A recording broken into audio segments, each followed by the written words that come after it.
Bismillahirrahmanirrahim. Alhamdulillahirabbil alamin. Wassalatu wassalam ala asyrafil anbiya'i wal mursalin wa ala alihi wa ashabihi wa azwajihi wa zurriyyatihi wa atba'ihi ajma'in. Subhanaka la ilma lana illa ma 'allamtana innaka antal alimul hakim. La hawla wa la quwwata illa billahil aliyyil azim.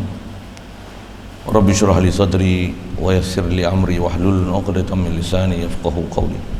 Allahumma iftah alaina bi futuhil 'arifin bik. Allahumma ja'alna minal ladzina yastami'una al-qawla fayattabi'una ahsana. Allahumma 'allimna mimma jahilna wa anfa'na bima 'allamtana wa zidna 'ilman nafi'an ya rabbal alamin. Rabbi a'udzu bika min hamazati syayatin wa a'udzu bika rabbi an yahdurun.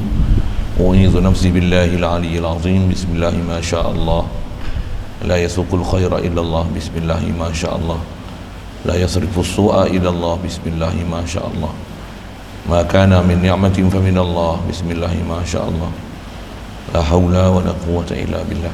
وبعد. قال شيخ مصنف رحمه الله تعالى ونفعنا به وبعلومه في الدارين. Itu di muka surat 107. Dan keempatnya riba qardi, artinya riba hutang. Maka riba al-qardi ini tiada syarat benda-benda yang ada ilat riba. Maka ta'rif riba qardi itu akad beri hutang yang disyaratkan. Syarat tu dalam majlis akadnya akan suatu manfaat bagi yang memberi berhutang, manfaat yang lain daripada disuruh gadai sesuatu benda kepadanya, dan yang lain daripada syarat suruh orang jamin dan saksi, seperti katanya. Syukur kita Allah Subhanahu Wa Taala limpah kurnia dia, belas ihsan dia, pemberian dia semata kita masih ada di sini. Alhamdulillah. Dapat kita Islam melalui mak ayah kita. Alhamdulillah. Walaupun begitu dia mudahkan kita untuk taat, jauhkan kita pada maksiat. Alhamdulillah. Dia beri lagi hati sanubari kita, ada kesedaran pada dia, mentauhid dia, mengakui dia, membesarkan dia, mengasakan dia, nak taat pada dia, tinggalkan larangan dia. Alhamdulillah. Syukur dia beri kita kehalubaan nak belajar syariat yang ditunjuk oleh Nabi Muhammad sallallahu alaihi wasallam. Alhamdulillah. Dengan itu melayakkan kita jadi umat Nabi Muhammad sallallahu alaihi wasallam. Alhamdulillah. Beri kita kesihatan, kelapangan masa, keupayaan, kehendak, kehalubaan. Dengan itu dapat kita ada dalam majlis umpama ini. Dan insya-Allah kita nak manfaatkan pertemuan malam ini meneruskan bacaan daripada risalah fi riba. Insya-Allah kita nak sambung ni bahagian riba keempat. Itulah riba qardi. Riba ni lah yang qalibnya berlaku kat kita, dan boleh kata rata-rata riba ni orang Islam kita terlibat. Tak tahulah pasal apa nak kata gairah sangat melibatkan diri dengan benda riba macam ni. Mungkin sebab jahil, mungkin sebab nafsu, mungkin sebab ada dajjal-dajjal yang menyesatkan dengan fatwa-fatwa yang mengharuskan ambil riba kali pertama tadi, atau alasan darurat. Masalah kita tengok dulu, faham dulu apa dia.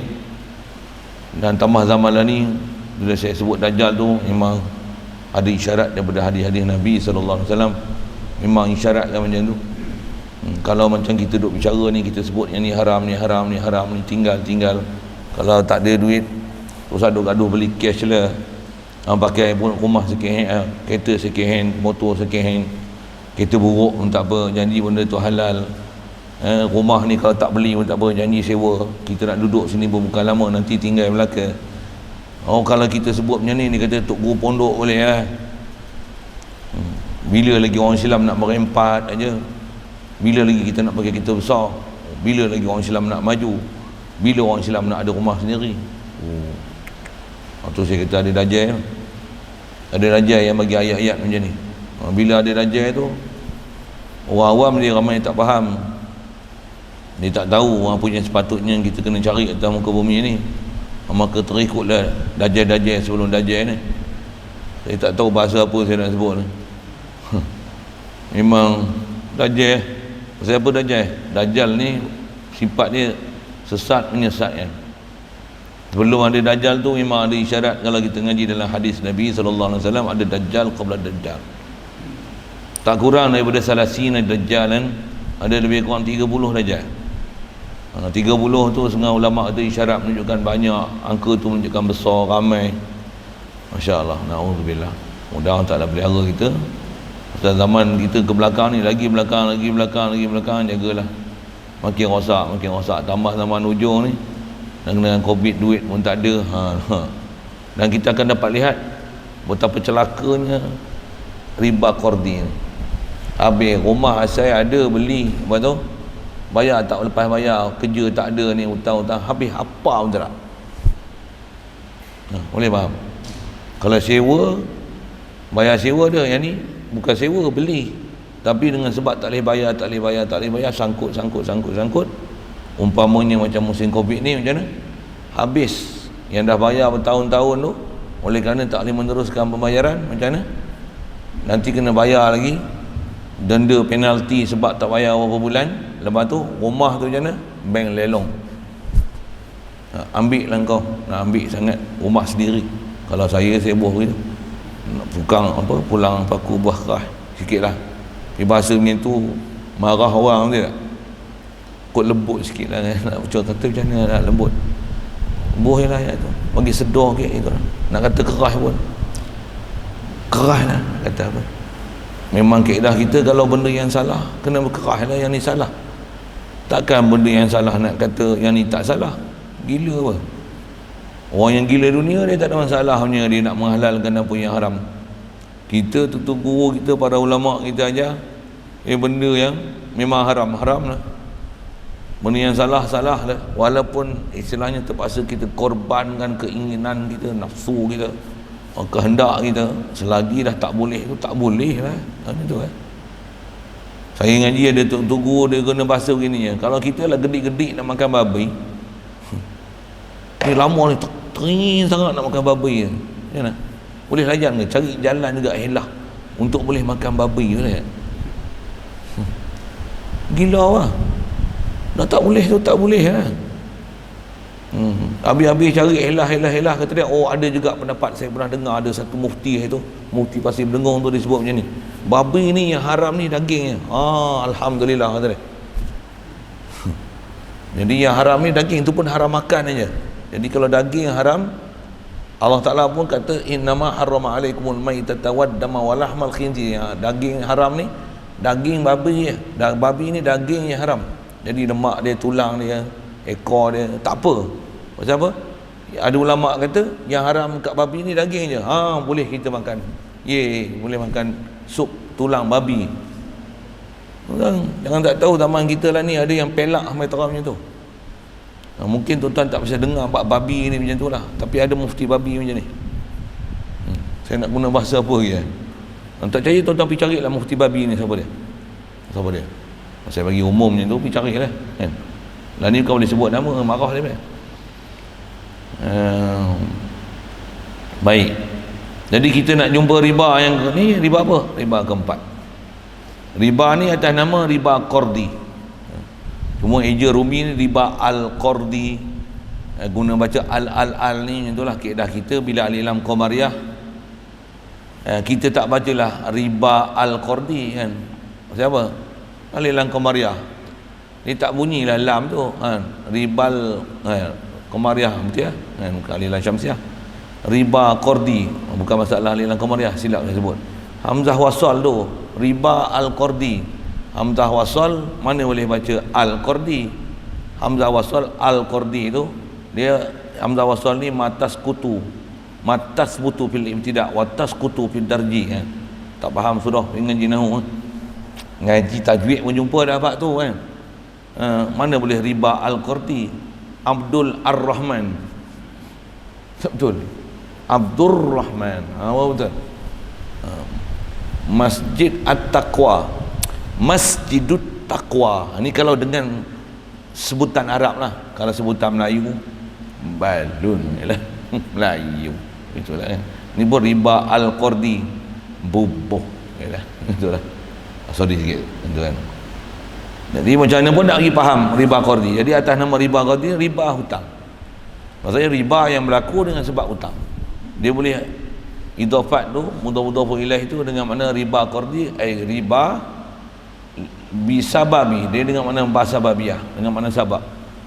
Idafat mudhaf pada mudhaf ilaih adalah idafat sabab pada musabab dia. Apa dia? Sabab sebaliknya, musabab kepada sabab. Sabab hutang tu jadi riba. Terbalik saya sebut. Dia bukan idafat sabab pada musabab, tapi idafat musabab kepada sabab. Tak faham ni nahwu sikit istilah-istilah Arab ni. Arab ni sedap dia situ lah.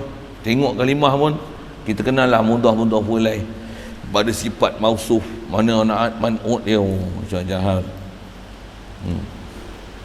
Baik, terjemah sekali lalu, riba qardi ni maksudnya riba hutang. Jadi riba hutang dia bukan macam masalah kita belajar riba lepas.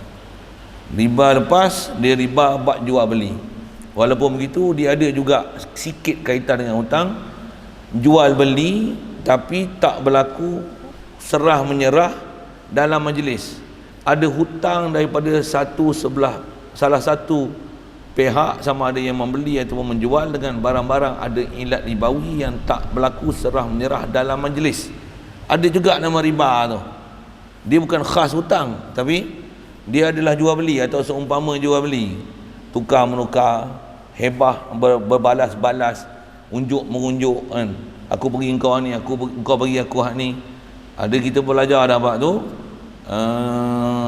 Dia boleh jadi riba, nama riba nasa atau riba yadi, disebabkan barang yang ilat ribawi.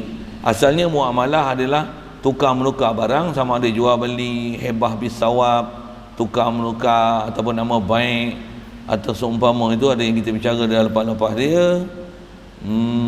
Dengan sebab tak serah menyerah benda-benda yang ada ilat ribawi dalam majlis, dia jadi riba nasa ataupun riba yadi. Saja recall balik apa dah belajar. Tak ada, itulah guna telaah, itulah guna kitab, itulah guna nota, itulah guna dengar perhatian, catat apa yang kita dah belajar. Waktu tak ingat, semak balik.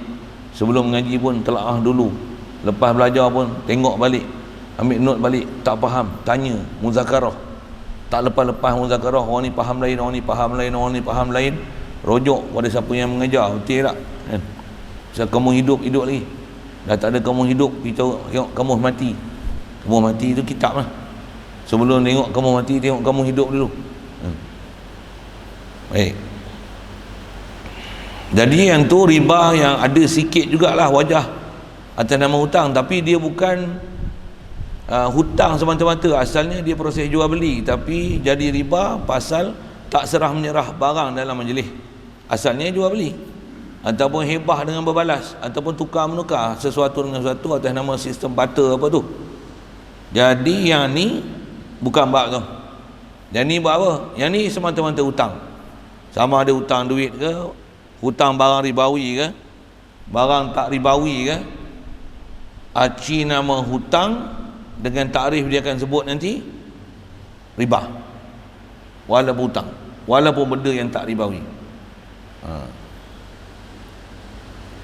Baik, kalau gitu di atas kata riba qardi inilah riba hutang, maka riba qardi ini, riba hutang ni tiada syarat benda-benda yang ada ilat riba.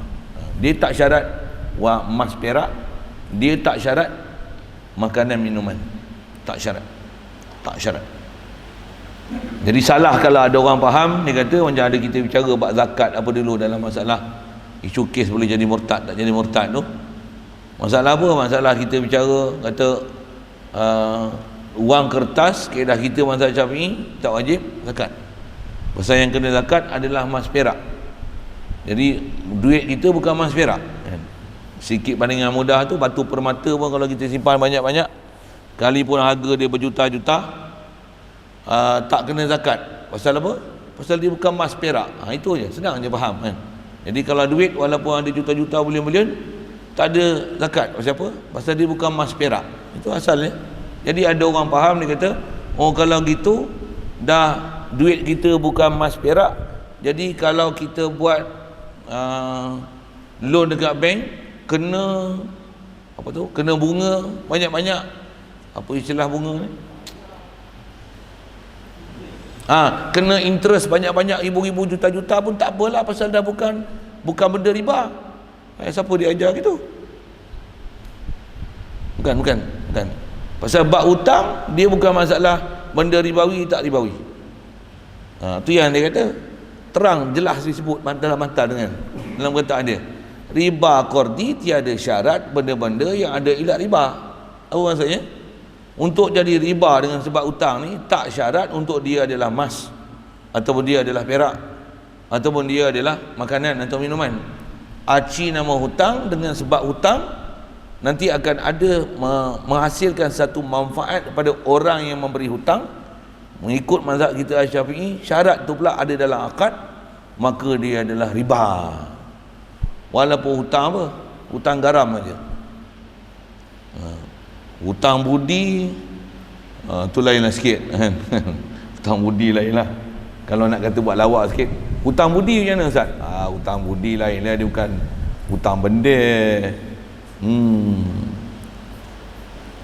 Ada juga orang royak buruk ni kan payah lagi kan. Tapi kalau royak buruk setakat nak bergurau sendir, boleh je kan. Baik, kalau gitu apa dia takrif ataupun definisi yang nak diberi pada riba qardi? Macam ni, tengok. Yang ni yang nak kena perhati ni. Sebelum tanya soalan, tengok ni dulu. Hadam ni dulu. Yang ni tak jumpa lagi, dah tanya dah. Nanti dulu. Tengok ni. Yang ni tak faham, sepak lagi sekali. Pasal apa? Inilah keyword dia untuk kalau tak mengaji dengan orang lain pun tak apa dah. Orang lain kata halal pun tak apa, kita boleh tahu dah. Bengap. Tu. Bodoh. Sekalipun yang cakap tu mufti. Bukan mufti, muftin. Kenapa mufti? Mufti orang keluar fatwa. Ni muftin, orang yang mengeluarkan fitnah. Fitnah terhadap agama, benda haram dia kata halal. Kita bukan kata mufti, itu muftin. Orang yang memfitnah. Benda yang haram dia kata halal. Boleh faham? Kalau kita tengok ada pening-pening macam mufti babi tadi saya sebut tu, orang panggil dia bukan mufti ni, muftin. Sayangnya bahasa gitulah kan. Ada orang tak gamak dengar babi tu. Tapi bila mufti babi tu kata gelatin halal, tak apa pula. Dia tak ada pula gedik-gedik geli tengkok ke apa, tak ada. Kata dia. Pasal dah berubah daripada rupa asal. Yang haram ni babi, yang ni dah tak rupa babi dah. Dia nama pun gelatin, tak apa, kata dia. Dah melalui proses makmal dan telah disucikan suci-sucinya. Ngapa saya bunyi gitu? Ada orang gamak cakap itu, pelik lah. Astagfirullah. Baik. Jadi riba qardi ni apa? Satu, tengok. Dia akad beri hutang. Jadi untuk nama riba qardi ini adalah beri hutang. Dan untuk nama ada atas nama riba ni dia ada akad. Pasal ada pelajaran kita lepas dah belajar, kalau dia ada atas nama riba qardi sekalipun tapi tak berlaku pada akad, kita dalam mazhab Syafi'i yang tu tak dipanggil riba pasal dia tak jadi pada akad. Akad tu tak sebut apa dia pertambahan yang akan berlaku dengan sebab berhutang tu, tapi tetap haram dan berdosa pasal ada pertambahan. Lagipun tetap haram dan berdosa kerana masih ada lagi ulama kita dalam mazhab Syafi'i ni, antaranya apatah lagi dalam mazhab lain, antaranya mazhab Hanafi, yang dia kata walaupun bukan berlaku pada akad, pertambahan tu dia tetap riba. Cuma kita dalam mazhab Syafi'i kena ada dalam akad baru nama riba. Okay. Jadi dia mesti ada akad hutang. Lepas tu yang akad ni disyaratkan dalam majlis akadnya, dalam majlis akad tu maksudnya aku bagi hutang kau 10,000, Dia minta tu apa, tak payah cerita lah ni, aku hutangkan kau 10,000, okey, dia bagi tersebut bagi hutang ni, nah ambil hutang 10,000 ni atau seumpama tu. Lepas tu dia akad beri hutang, dia syarat apa? Syarat sesuatu manfaat bagi yang memberi berhutang. Bagi 10,000, masa ni hutang 10,000, nanti kau bayar 11,000 dalam akad tersebut. 1,000 tu manfaat riba. Ni 10,000 kau bayar esok 10,000, RM10, tetap riba walaupun RM10, walaupun sikit. Ni 10,000 hutang, tapi kau bayar 10,000 10 sen, tetap riba walaupun 10 sen. 10,000 ni hutang 10,000, nanti kau bayar 10,000 1 sen, riba, tetap riba. Ni 10,000 kau bayar 9,000, itu bagus. Yang tu dia panggil qardu hasan. Apa dia? Bagi hutang 10,000, bayar 9,000.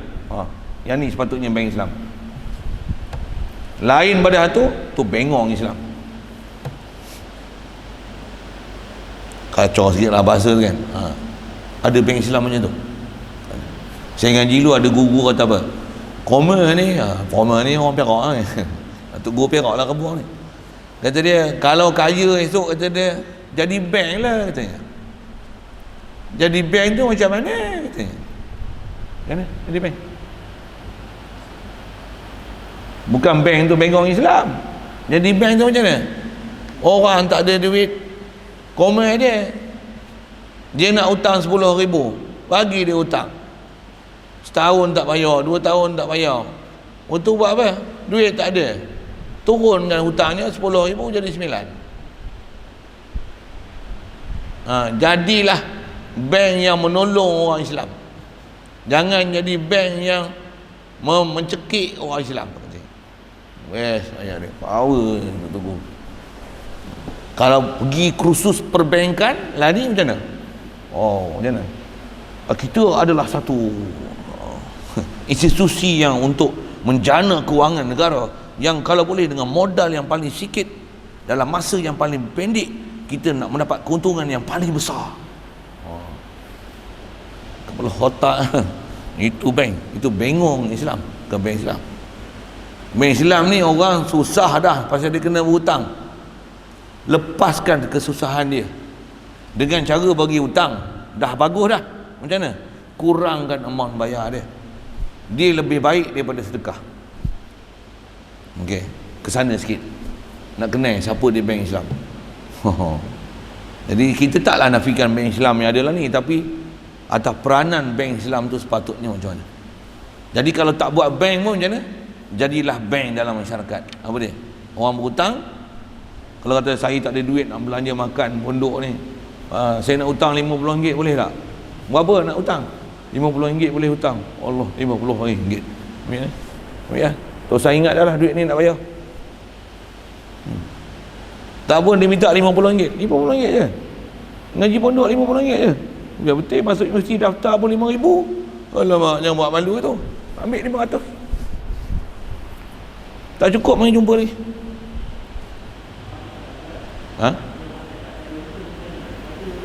Kuat sikit.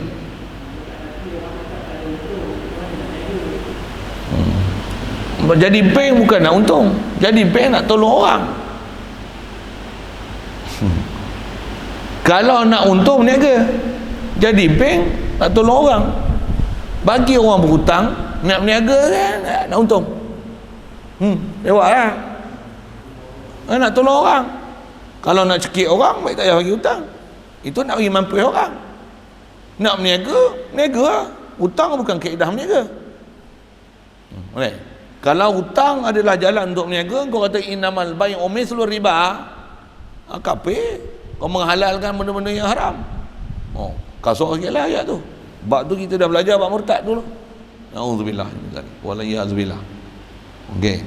Jadi untuk nama riba ni, beri hutang ada dalam majlis akad, dia syarat apa? Dia syarat ada satu manfaat bagi yang beri hutang. Manfaat, bahasa dia manfaat, sama ada manfaat tu berupa kewangan, berupa apa, manfaat yang kita nak ambil tu daripada harta benda dia, ataupun barang cagaran dia yang kita nak ambil manfaat ke kita kan. Dengan sebab dia bagi hutang tu, ada isyarat dalam hadis Nabi, dia kata kullu qardin jarra manfaatan fahuwa riba. Kalau kita belajar bab ni, kalau dalam hadis yang tu hadis besar ulama kita ambil untuk bagi takrif riba tu, kullu qardin jarra manfaatan fahuwa riba. Kullu qardin, setiap hutang, yang hutang ni dia boleh jar, huruf jar kan. Apa ni jar? Tarik. Dia boleh menarik manfaat, dia boleh menghasilkan manfaat. Hutang tu dia boleh tarik manfaat, magnetik manfaat. Bahasa itu. Dengan sebab hutang tu 100,000 jadi 110,000.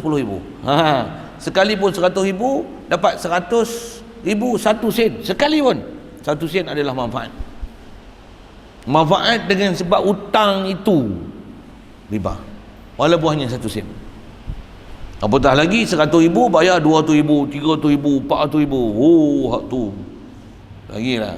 Bahkan tak bayar nanti beribu-ribu, berganda-ganda. 100,000 bayar 100,000 1 sen, riba, walaupun 1 sen. Itu tak ada apa-apa manfaat ke yang boleh diambil daripada hutang. Engkau nak cuba ambil, sila. Rasa mudah ni. Pasal apa? Isyarat Rasulullah, setiap hutang yang dengan hutang untuk menghasilkan manfaat, riba. Kita dalam mazhab Syafi'i berdasarkan hadis-hadis lain, combine dengan hadis tu, setiap hutang yang boleh membawa manfaat adalah riba jika manfaat itu disyaratkan dalam akad. Nak bahas satu-satu sulfik apa dia panjang. Dalam mazhab Hanafi antaranya dan juga mazhab yang lain, dia kata setiap hutang yang boleh manfaat, yang boleh menghasilkan manfaat, mendatangkan apa-apa manfaat, dia adalah riba, sama ada dalam akad ataupun bukan dalam akad. Hatta yang kita dalam mazhab Syafi'i yang tu tak kata riba, dalam mazhab Hanafi masih mengatakan hak tu riba. Sekali lalu kita tengok dulu nanti kan, tarikh tu tak selesai je tu, tapi tengok nanti dulu. Contoh, kita nak berniaga, duit tak ada, hutangan kawan kita 100,000. Berniaga apa? Berniaga baju Melayu contoh. Nak berniaga kurma ke apa, okey, berniaga 100,000 bayar 100,000 lah, tak ada riba lah tu. Tapi bila kita bayar 100,000 tu, kita tak ada syarat apa-apa pun. 100,000 dia kata pun bayar pun berapa? 100,000 lah bayar, kata dia. Okey, tu asal hukum, memang betul pun macam tu. Jadi asal nak sebut, saya nak bagi faham riba tak riba tu. Betul, bila kita bagi 100,000 tu, kita pun berniaga, alhamdulillah maju apa. Kau tak maju sekalipun, hutang tetap kena bayar. Bila kita bayar 100,000 tu, hutang 100,000, bayar 100,000, kita bagi 500 pula tambahan kat dia. Ni 500. Ngapa ni? Terima kasih lah, jadikan saya, dah bantu saya untuk beri modal 100,000 dulu, bukan senang orang nak bagi ni. Ni atas balas jasa baik awak. Tu pun rasanya tak padan dengan awak dah bantu saya tu. Allah sajalah yang balas. Saya boleh bagi takat 500 ni je. Terima kasih lah banyak-banyak. Soal, riba? Jawapan dia macam mana? Tak riba dalam mazhab Syafi'i, riba dalam mazhab Hanafi. Kenapa tak riba dalam mazhab Hanafi? Pasal hutang tu bawa manfaat. Apa dia manfaat? 100,000 dapat 500 tambahan, walaupun tak syarat pada akad. Pasal apa dia bagi 500? Pasal hutang 100,000 tu riba mengikut mazhab Hanafi. Mengikut mazhab Syafi'i, pasal apa tak riba? Pasal bukan ada janji apa-apa, tak ada bubuh syarat apa-apa, tak ada janji apa-apa, tak ada taklik apa-apa. Atau kalau kau menego 100,000 ni dapat 200,000, maka kau kena bayar aku, apa seumpama tu lah. Tak ada syarat apa-apa, tak ada taklik apa-apa, tak ada janji apa-apa. Dengan untuk apa-apa ambil manfaat. Kalau tak ada apa-apa dalam akad masa bagi hutang itu, apa-apa, kalau ada ambil manfaat, sama ada dia minta ke ataupun orang yang berhutang tu bagi, dari si kaedah dia tak memang riba. Cuma kalau orang yang berhutang tu dia bagi, itu memang halal mutlak.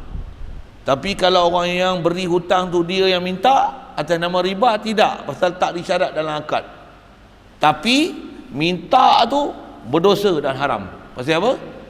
Pasal minta lebih.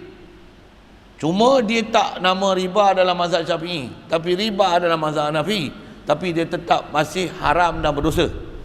Pasal apa? Pasal masih nama minta lebih daripada hutang, cuma tak nama riba dalam kaedah mazhab Syafi'i, tapi masih berdosa pasal ambil harta orang jalan batil.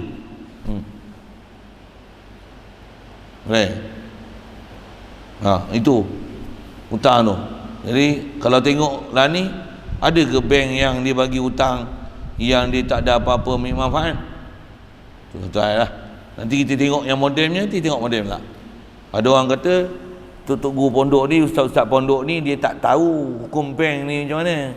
Satu dia kata haram ni. Kami duduk dalam bank ni, kami tahulah mana halal haram. Kami jadi panel syariah dalam bank. Ustaz tu orang tahu apa? Dia kolot ngaji kitab aja, mana dia tahu konvensional punya bank macam mana? Ada orang kata gitu. Habis-habis ada kawan-kawan saya, ada juga yang kerja bank, yang nak tahu. Kenalan saya pun ada juga yang kerja-kerja bank. Dia CEO bank muamalat tak tu kan? Bekas kan? Bekas CEO bank muamalat. Dia pun kata riba. Ada pula dia kata Tok Guru pondok kata riba. Pasal Tok Guru pondok tak tahu muamalah konvensional macam mana, dia hanya tahu baca kitab aja. Kata dia. Orang yang tak mengaji agama pun kata riba, pasal dia faham riba tu apa. Jadi cakap tu nama dia cakap bodoh namanya. Tambah dia kata kita tak tahu. Kita pasal kita pernah jumpa orang macam tu, pernah bertanya, tengok muamalah apa yang ada, tengok apa dalam kitab, kita boleh buat banding beza lah. Dan kita dah buat perbandingan dah pun. Nak keluar cakap macam ni pun, kita bukan sebarang nak bercakap, kita dah tengok dah perhati dah. Dan ada maklumat-maklumat yang sahih pula kita dapat. Dengan tu kita boleh mengenal pasti mana yang sah, mana yang tak sah tu, mana halal, mana haram, mana hak, mana batil tu. Satu kita sebut. Yang dia ni bila kita sebut macam ni, dah dia momok-momok yang kita pula. Pasal dia kata halal, jadi kontradik dengan dia. Dia kata tak boleh, dia kata boleh, kita kata tak boleh. Nampak sangat cerdik dia. Kan? Memang kalau orang macam tu, kita keluar kenyataan macam ni, radang lah dia. Tambah mengganggu periuk nasi dia. Tambah kita pertikaikan kewibawaan dia sebagai panel syariah. Konon, konon tu. Lagilah radang dia. Merah muka kalau kena sebut tu. Dia bubuhlah ayat macam-macam untuk provokasi kita. Ustaz pondok punya kerti hukum muamalah.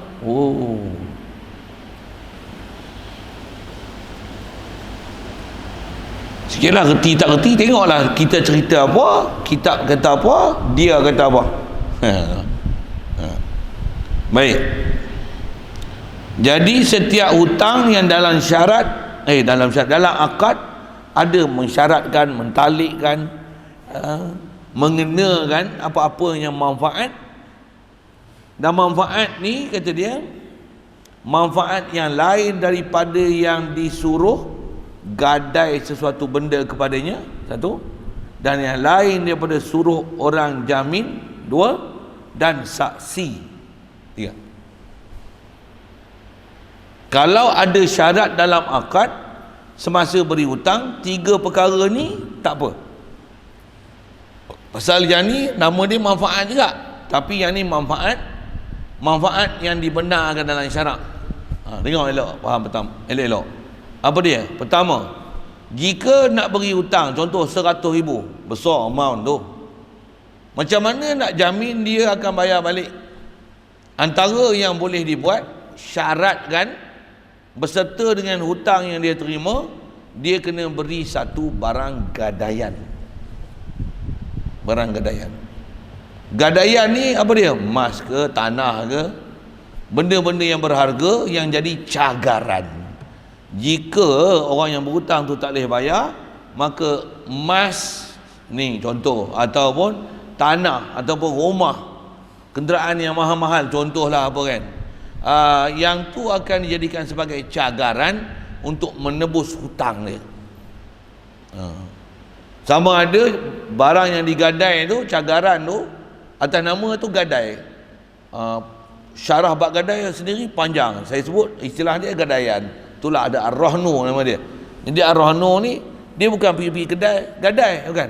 Ar-Rahnu ni hutang, apa tu, untuk sebagai jaminan dan cagaran kepada hutang yang tak terjamin asalnya akan pasti bayar, kebolehan bayar ataupun tidak. Minta satu cagaran, kalau tak boleh bayar nanti ada harta benda yang boleh dijual untuk melansaikan hutang tersebut, sama ada lansai habis ataupun dapat sebahagian daripadanya ataupun lebih daripada itu. Kalau tak cukup, satu hal. Kalau cukup-cukup, alhamdulillah. Kalau lebih macam mana? Orang yang memberi hutang dia hanya boleh ambil kadar hutang yang orang tu berhutang. Kalau 100,000, 100,000. Kalau tanah tu dia boleh jual 200,000, 100,000 hendaklah dipulangkan semula kepada orang yang berhutang itu. Pasal itu hak dia. Tanah yang dijual tu contohnya adalah tanah dia. Emas yang dijual tu emas dia, dia punya.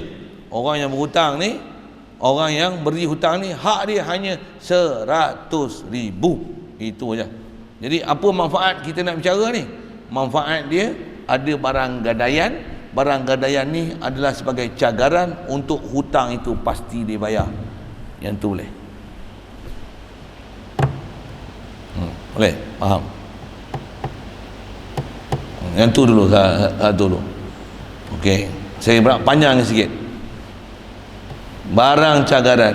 Baik. Katalah orang tu bagi hutang kita 100,000. Kita bagi barang kemas kat dia sebagai cagaran. Kita hutang 100,000. Barang kemas kita tu kena serah kat dia. Dan serah kat dia, dia sebagai pemegang amanah untuk jaga barang kemas kita.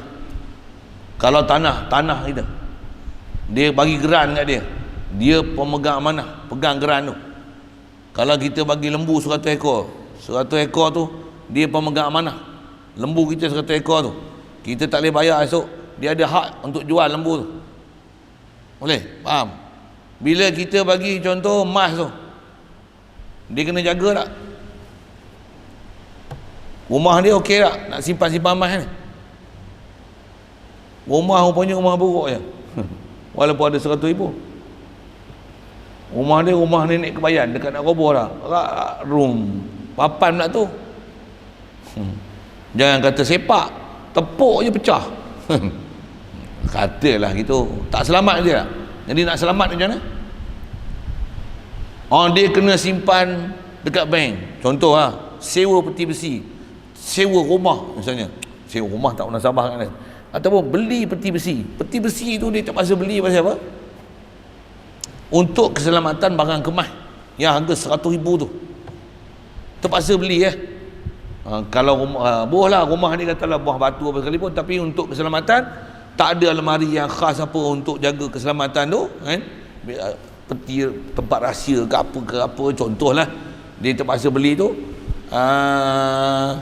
Ataupun dia terpaksa simpan kat bank. Bank pun menawarkan perkhidmatan simpan barang kemas yang sebulan kena bayar RM30 pasal simpan satu ruang untuk simpan barang kemas tu sebulan RM30.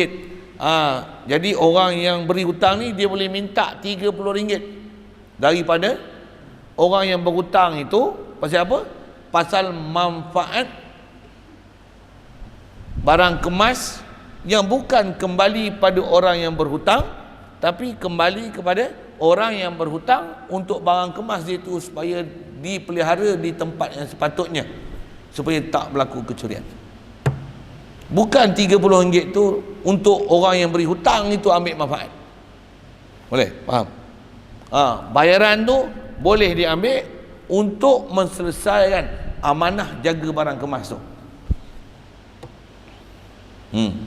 Itu barang kemas. Kalau tanah, setiap tahun Malaysia punya undang-undang misalnya kena bayar cukai hasil, kena bayar hasil tanah. Siapa kena bayar? Berapa? Katalah misalnya RM400. Siapa kena bayar RM400 ni? Tuan tanah lah. 400, minta 400 lah, jangan minta lebih. Pasal apa 400 ni? Pasal atas undang-undang yang ada, untuk pastikan tak kena penalti apa dan sebagainya, kena bayar. Minta 400 untuk jaga tanah dia tu supaya tak dirampas, tak kena penalti oleh kerajaan. Minta 400 bukan untuk orang yang beri hutang, tapi untuk jaga barang tanah yang dimiliki oleh orang yang memberi hutang, oleh orang yang berhutang. 2, 3. Lembu. Dia bagi lembu kita 100 ekor, kita nak jaga kat mana? Katalah ada ladang sawit tak berpagar, tu kena tak ada gembala? Kena gembala. Gembala dia orang ambil upah apa? 100 ekor. Katalah sebulan RM300. Bela pula tu tak kena bagi makan feedlot apa, tak ada. Memang kelapa sawit je. Bagi kat orang ni bela upah berapa? RM300.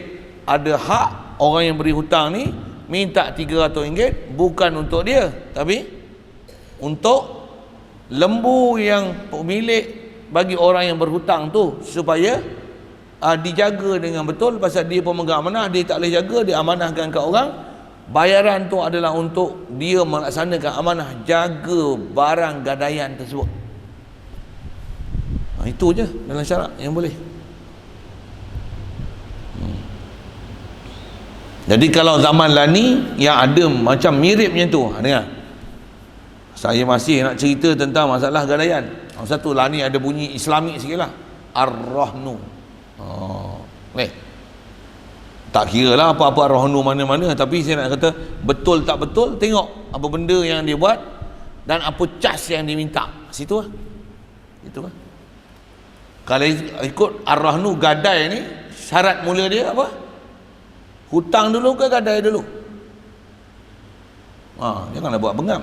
Kena pandai. Hutang dulu ke gadai dulu? Gadai dulu. Hutang dulu. Nak jamin hutang ni bayar, barulah ada gadaian. Kalau tak ada gadaian pun boleh juga tak? Boleh, tapi kod risiko nanti dia tak boleh bayar. Itu je lah. Meloponglah kawan tu 100,000. Boleh. Hutang dulu ke gadai dulu? Hutang dulu. Sistem Ar-Rahnu lah ni, gadai dulu ke hutang dulu? Tak tahu. Gadai dulu. Masuk Ar-Rahnu, kita sebut hutang ke sebut gadai dulu? Saya nak gadai emas. Saya buat macam tu lah. Mengapa? Sama macam pacak gadai Cina. Bawa emas, saya mau gadai. Jadah apa gadai? Hutang dululah bawa gadai. Timbang. Harga kata dia RM800. Ambil RM800. Gadai. Setiap bulan bayar. Nak ambil kena bayar RM800. Baru boleh ambil emas tu. Jadi yang bayar setiap bulan tu upah simpan. Upah simpan.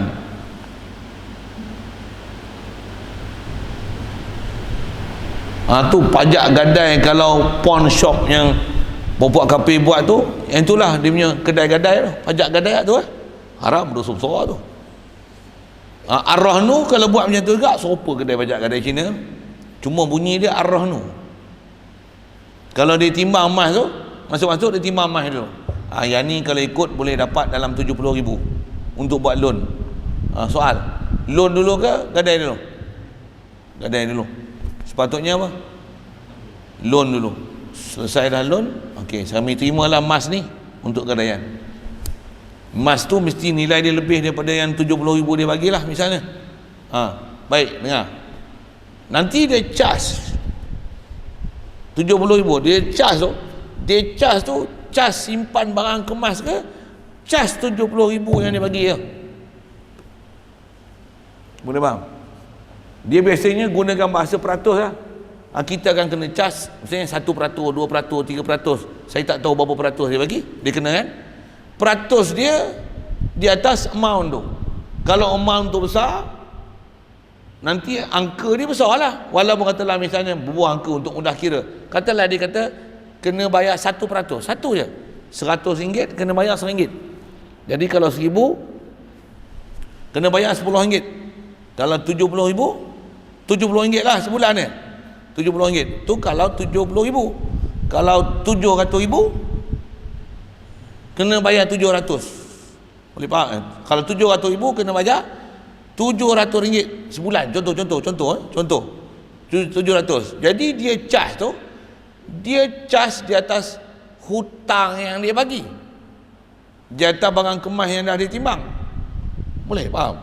Dia bukan charge di atas barang kemas yang dia simpan emas tu. Kalau ikut emas tu buah dalam peti, kunci ya, RM30 je. Kalau buat dokumentasi, apa dia panggil? Service charge. Sepatutnya dengan tulis stamp apa, surat menyurat peri-peri 500.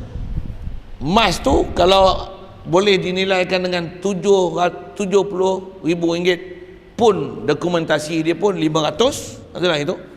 Kalau angka dia boleh nilaikan tu dengan 700,000 sekalipun, sepatutnya service charge dia berapa? Sama lah. Pasal apa? Angka je tukar, tapi print kertas duty stamp dia tetap sama. Sepatutnya kalau bagi dia 70,000 ataupun 700,000, peti besi itu sepatutnya RM30 saja. Contoh macam mana?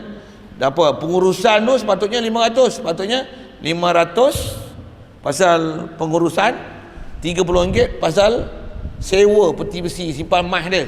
Contoh kan. Tiap-tiap bulan kena bayar RM30 saja. Sekalipun yang dia beri itu daripada barang kemas yang ada adalah 700,000. Service charge dia bukan kira di atas 700,000, di atas amount yang dia ambil, tapi mestilah di atas apa servis yang untuk jaga maslahat hutang piutang tu dan gadaian tu. Boleh faham saya cakap apa? Yang ni yang nak bagi faham betul-betul. Yang pihak bank ambil itu kena kat mana, yang dia sah untuk dia ambil tak ambil, yang mana yang nama muamalah Islam, yang nama tak nama Islam.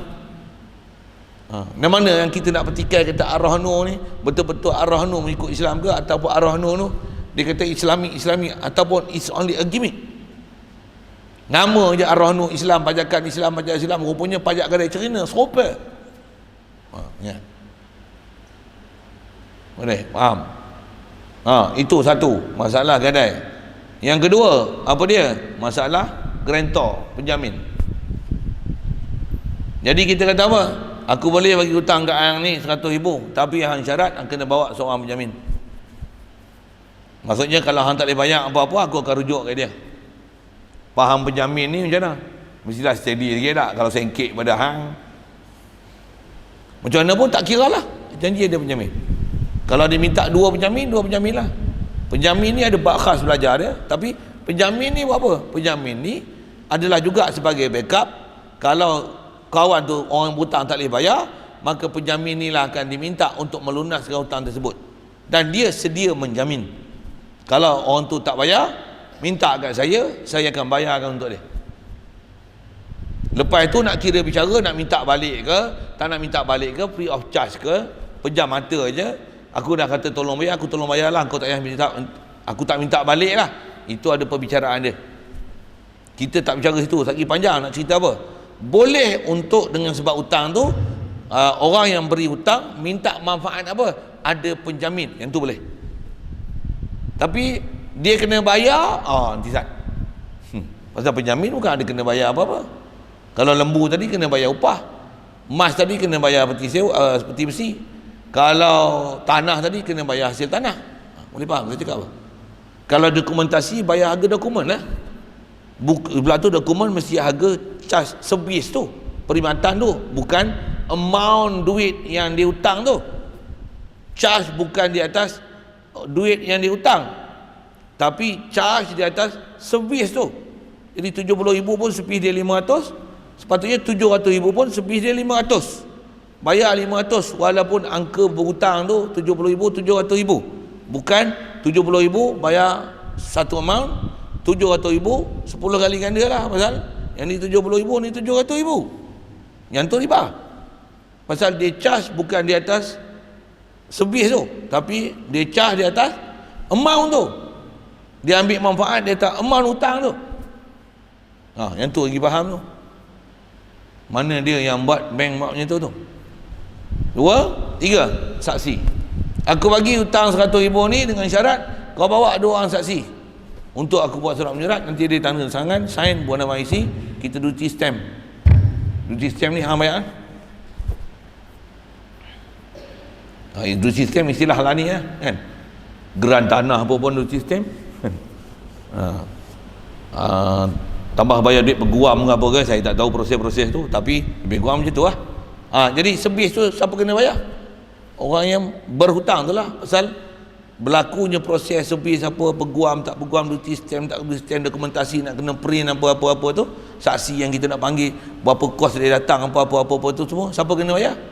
Orang yang berhutang tu lah kena bayar. Yang tu diminta atas nama pengurusan yang memang tak dapat tidak untuk tu. Jadi kalau hutang 70,000 pun mesti banyak tu, 700,000 pun mesti banyak tu. Kalau 70,000 harga lain, 700,000 harga lain, mesti ada masalah. Pasal dia bukan service charge, tapi dia charge dia atas amount hutang. Itu riba. Dia mesti dia charge di atas servis, jaga barang kemas, lembu nak kena bela, dokumentasi yang perlu disiapkan, cukai tanah yang kena bayar, sistem Malaysia lagi, bayaran tambang perbelanjaan bagi saksi, jurutulis, dokumentasi, cukai stamp, peguam yang berkenaan untuk memastikan dokumen tu sah. Berapa tu? Mesti bayar hak tu. Bukan di atas amount, tapi di atas charge servis tu. Servis tu sendiri. Tak saya buat misalnya macam kita post JNT. Post dia kalau barang besar ni pun RM4, besar ni pun RM4. Besar saya pun RM4. Contohlah. Jadi dia bagi satu bayaran tu, contoh saya bagi tu kan, RM4 lah boleh ambil. Siapa? Pasal dia ambil atas cas tu atas RM4. Tapi kalau dia timbang atas kilo, kecil RM4, besar sikit yang ni RM8, besar lagi RM12. Di atas apa dia ambil tu, pasal barang ni berat, kena kos lebih. Di atas nak jaga masalah bawa barang berat. Memang kos tu kos nak hantar barang, yang tu masih service charge. Tapi kalau takkan type 70,000, type 700,000, 10 kali dokumen kena tulis berbanding dengan 70,000 punya dokumen. Faham ke saya cakap apa? Faham ke apa? Dengan jiwa bela tepak lagi. Pasal bab ni yang ni lah tempat yang nak kena perhati betul-betul mana yang boleh ambil, tak boleh ambil. Yang ni nak tengok, yang ni panel syar'i ke panel merepek ke? Ni sini lah tempat dia. Jadi kalau orang yang berhutang tu dia mengenakan syarat-syarat macam ni, gadaian, saksi, grantor dia, yang tu manfaat tu sebenarnya untuk orang yang berhutang tu sendiri, bayaran tu semua untuk manfaat dia. Kad orang yang berhutang ni dia sebagai jaminan bahawasanya hutang itu akan dilansaikan dengan cagaran ataupun dengan penjamin, ataupun apa-apa pun mahkamah boleh ambil tindakan pasal ada dokumentasi untuk menunjukkan dia memang berhutang, pasal ada saksi. Nanti kalau dia tak boleh bayar, boleh harta-harta lain dia nanti untuk dijadikan sebagai pembayaran. Kalau dia tak mampu, nanti boleh isytiharkan bankrupt harta dia nanti akan dijual untuk melansaikan hutang daripada pihak orang yang berhutang. Itu yang ada bankrupt tu dalam kaedah kita. Ada satu pengajian pula kena mengaji bab-bab muflis dalam kaedah syarak. Muflis tu sendiri bahasa Arab, babul falas. Muflis tu bahasa Arab. Cuma bahasa muflis lah ni entah apa-apa punya takrif lah. Takrif dalam kitab macam mana? Biasa jumpa, biasa belajar. Tapi ada mau polis kan, benda dah. Undang-undang mau polis pun kadang tengok pelik-pelik. Ada sebahagiannya betul, ada sebahagiannya sivil. Macam mana nak tahu sivil tak sivil? Ngaji lah. Okay. Macam mana pun dasar apa yang kita duk bicara ni, macam mana nak mengenal nama riba tu kordi tak kordi. Atas kita dalam mazhab Syafi'i, hutang yang dikenakan syarat, yang dalam syarat tu ada manfaat yang kembali pada orang yang beri hutang, riba. Contoh macam mana? Seperti katanya, aku beri engkau hutang 1,000. Dulu 1,000 ni besar lah kan, satu saya sebut 100,000, dan ni lah hutang 1,000 lah ni, 1,000 hutang betul lah. Mana ada orang minta loan hutang 1,000, gelak dia orang. 100,000 pun orang gelak. Loan 100,000 je. Oh, buat sikit sangat. Tuan orang dah biasa hutang ni kata sikit. Kita hutang 500, hutang RM10 pun rasa beban. Zaman ni orang dah hutang ni macam biasa. Baik, macam mana pun tengok dia nak faham apa. Aku beri engkau hutang RM1,000 dengan syarat engkau bayar balik RM1,200. Senang faham. Riba. Ada bank yang kata hutang RM1,000 bayar RM1,000 ada? Tak ada. Riba. Kadang-kadang dia tak sebut RM1,200 tu, kata dia hutang bulanan kena bayar macam ni dalam tempoh 15 tahun. Macam mana nak tahu ada riba tak riba? Kau kalilah sebulan berapa? Tu kali 12. Untuk berapa tahun? 5 tahun. Kalilah 5. Berapa? Hutang kau berapa? Berapa jumlah semua tu? Kenapa lebih? Service charge. Tanya dia, service charge tu apa? Dokumentasi saya berapa kena bayar? Saksi ni, guarantor saya, kalau ada penjamin, berapa saya kena bayar kat guarantor ni? Untuk ni, dokumentasi saya, security stamp berapa? Tanyalah dokumentasi. Tu baru service charge. Ni dia service charge, dia bukan charge di atas servis, tapi dia charge di atas amount hutang kita. 100,000 angka macam ni, 100 juta angka macam ni. Boleh faham saya sebut apa? Itu bukan service charge, itu charge di atas amount hutang. Lagi besar hutang kau, lagi besar charge. Kaedah dia service charge macam mana? Hutang besar, hutang kecil sama, pasal servis. Bagi faham saya sebut apa tu? Bagi faham. Baik, atau engkau bayar di bank, jangan bayar di rumah kerana takut penyamun.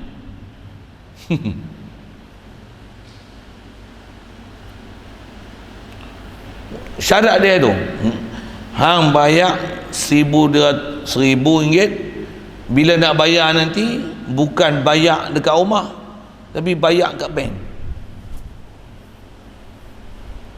Faham tu ada manfaat lah dia nak ambil tu kan. Elak dia pasal takut penyamun. Pasal apa? Nanti penyamun main samun rumah dia, untuk nak elakkan penyamun kena bubuh dekat bank. Kena bubuh dekat bank. Jangan bayar kat aku nanti 1,000 tu. 1,000 dia minta 1,000 juga, tapi bayar dekat bank. Manfaat nanti kat siapa? Kat dia. Bukan penjamin, bukan saksi, bukan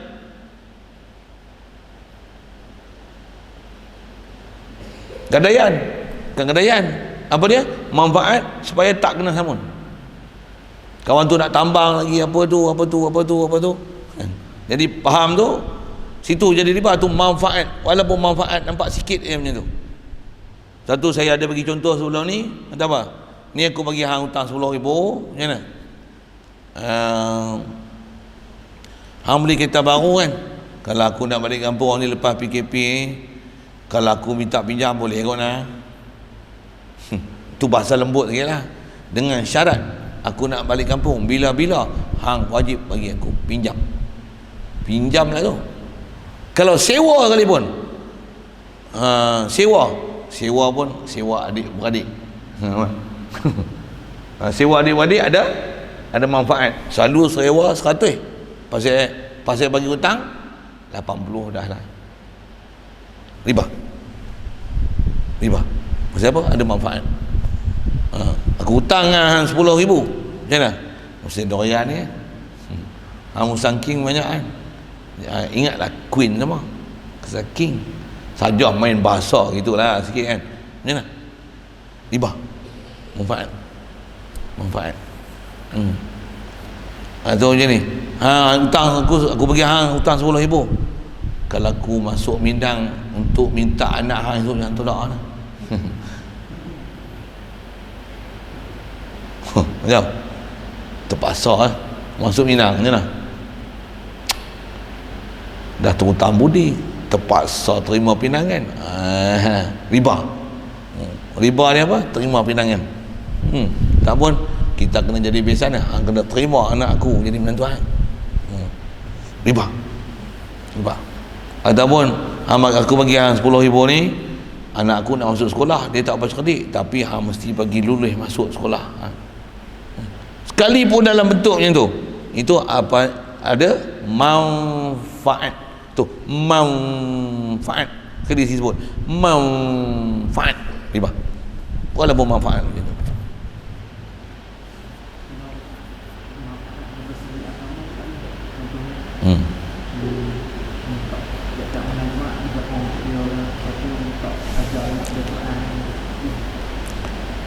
Kalau doa dia dalam bab suruh dia buat ibadat kan. Tapi kalau yang tu tak apa, doa kalau faham tu tak ada masalah. Doa lah bagi aku meniaga ni maju. Untung-untung hang tak payah bayar hutang. Okey. Contoh kan. Yang tu boleh. Tapi macam ni, aku bagi hang hutang 10,000, hang ustaz kan. Dah aku bagi hutang 10,000 ni, ajak anak aku yang ni, yang duduk tidur ni, suruh dia mengaji. Bagi sampai dia hafal Quran. Hang nak ajak. Selagi hang tak payah habis, ajaklah. Ajak tu free kan. Haram. Itu riba. Pasal syarat tu manfaat kat dia. Sepatutnya kena bayar duit tuition macam ni. Ni sebab hutang 10,000 kawan pun okey terpaksa dia kata tak apa, redha meredai. Ni pun satu ayat dajal. Kata apa-apa cah yang dipersetujui oleh orang yang berhutang, bila berlaku redha meredai, maka dia adalah halal, tak jadi riba. Pasal apa? Pasal redha meredai antara orang yang beri hutang dengan hutang. Siapa dia ajar? Saya ngaji tok guru buat misal atas membangkang pahaman redha meredai tak jadi riba. Kalau gitu zina redha meredai tak zina. Pasal apa? Okey, siap. Jawab tu dulu. Boleh jawab tu? Jawab ni. Kalau betul redha meredai tak jadi zina, redha meredai dalam bab riba boleh tak jadi riba, boleh pakai kat sana. Tok guru tu dia nak bidah tu cerdik lah. Kita bangkang lagi payah kan. Kalau gitu zina suka sama suka tak jadi zina. Macam takrif orang putih. Dia kalau masalah ni, kalau tak suka baru jadi salah, baru jadi illegal. Kalau suka sama suka tak apa. Tak apa. Okey. Dia boleh jawab itu tak? Okey, saya jawab tu. Jadi manfaat tu kena tengok dia manfaat tak mana. Jadi kalau nisbah berdoa tak ada masalah. Kalau masalah suruh anak dia, ajar anak dia mengaji, itu masalah. Itu istilah manfaat balik kepada orang yang beri hutang.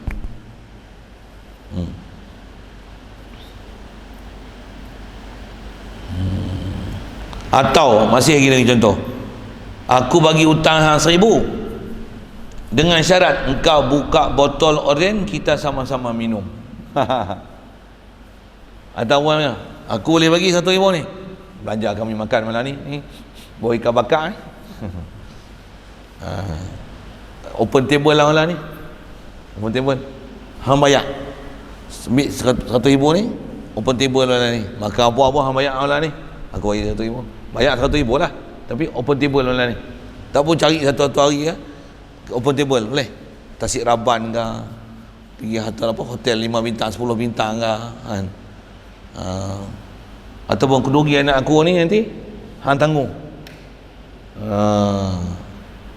Selalunya saya tengok masa zaman kecil-kecil dulu, ni kampung-kampungnya riba macam ni. Hutang bagi 100,000, dia cagar tanah dan dia kata macam ni, selagi aku bayar tak habis ni, kebun getah ni motong kat hang. Betul kan? Orang kampung dulu macam tu lah. Orang tak tahu kan? Dah lah kawan duit tak ada. Tempat tu pun sumber dia. Dia suruh kawan tu motong. Nak boleh buat apa? Tambah pula kata dia, ni kebun getah ni pasal dah serah kat aku sebagai cagaran untuk bayar hutang. Jadi macam ni lah.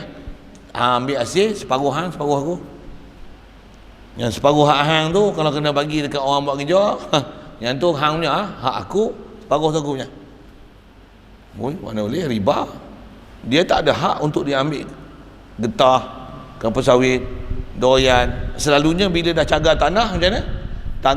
Tanah tu seolah-olah aku yang punya. Selagi hang tak bayar habis, aku menguasai penuh tanah ni. Kalau ada sawit, aku ambil sawit. Kalau ada getah, ada getah. Kalau ada durian. Dulu punya pahaman macam tu. Lah ni dia tak ambil semua. Dia kata apa? Ingat sikit dia beradik lah. Aku bagi hutang RM10,000. Walaupun sekadar itu riba.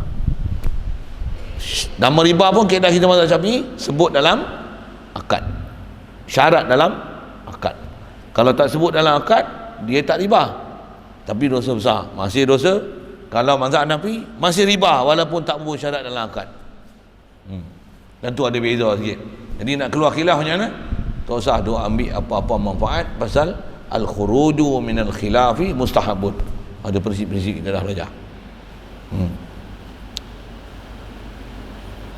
Maka kata dia, kalau ada syarat manfaat macam ni, cuma disebut buka botol oren, kita sama-sama minum. Zaman dulu memang kalau buka botol oren, orang panggil apa? Air botol minit. Botol kan, dulu bahasa botol minit kan. Minum air minit. Air minit ni air dalam botol tu lah, yang kling. Bubuk ais kau minum, punya seronok lah minum zaman tu lah. Masa tu dia sebut minum air botol tu. Air oren botol buka botol oren tu. Kita apalah megah dengan oren. Zaman tu boleh minum air botol ni, megah. Lah ni nak cari botol yang ada. Dulu kalau kecil-kecil, kedai-kedai tu semua hantar satu, bukan kotak, peti yang buat yang kayu tu kan. Botol semua, berlapis-lapis botol tu. Oren, Pepsi, Coca-Cola, semua dalam botol tu. Apa? Kik Kapo. Boleh ingat satu-satu dulu. Lah ni dia tak main botol tu lah. Macam mana pun kita bukan cerita botol-botol tu, kita nak cerita manfaat yang diambil oleh orang yang berhutang. Maka itu riba, dosa besar. Adapun itu soal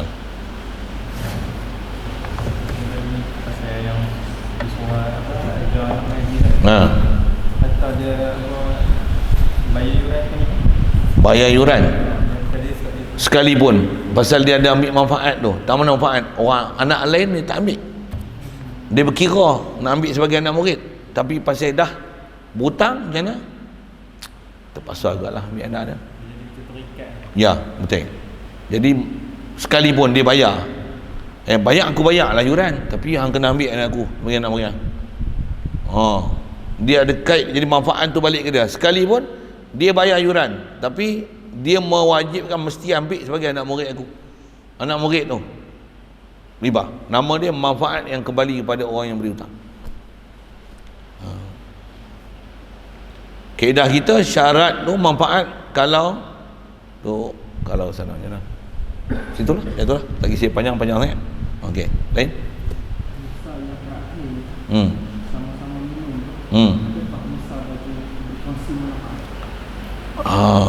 Dia bukan masalah berkongsi. Besar nak tengok sama-sama minum, yang jadi riba tak mana? Orang yang bagi hutang tu minum, tentu riba dia. Kalau macam ni, boleh aku bagi RM100,000 ni, buka botol oren ni, bagi anak fakir miskin minum. Bukan manfaat kat dia, manfaat kat sana. Kat dia tak ambil sekalipun. Kat dia tak ada manfaat kat dia. Ada sebagai ulama kata harus siap. Jadi yang jadi haram sama-sama minum tu tak mana? Tak dia minum di situ. Tak dia minum di situ. Kalau dia tak minum tak ada masalah. Pasal dia tak ambil manfaat situ. Dia antara syarat riba ni, syarat yang dikenakan kepada orang yang berhutang, yang manfaat dia balik kepada Orang yang memberi manfaat, orang yang memberi hutang, balik pada orang yang memberi hutang. Jadi kita minum sama-sama. Dia ada minum tu, dia ada minum tu. Kalau dibubuh syarat yang masalah syariat, tak apa, macam mana? Aku bagi hutang 10,000, boleh, dengan syarat sembahyang jemaah jangan tinggal. Setiap kali aku mengajak mesti hadir. Aku sebelum datang, hang datang dulu. Aku dah balik, wah hang boleh balik. Basuh kereta tak boleh pakai seluar pendek. Boleh tak? Kena berhenti isap kok. Contoh bini hang kena pakai tudung. Jangan bagilah anak betina hang boyfriend dia bawa pergi jalan naik motor. Aku terima. Boleh? Riba tak? Ada lah orang bagi hutang tu. Kalau macam tu tak apa, bagus. Yang tu jadi bank betul, bukan bank bengong.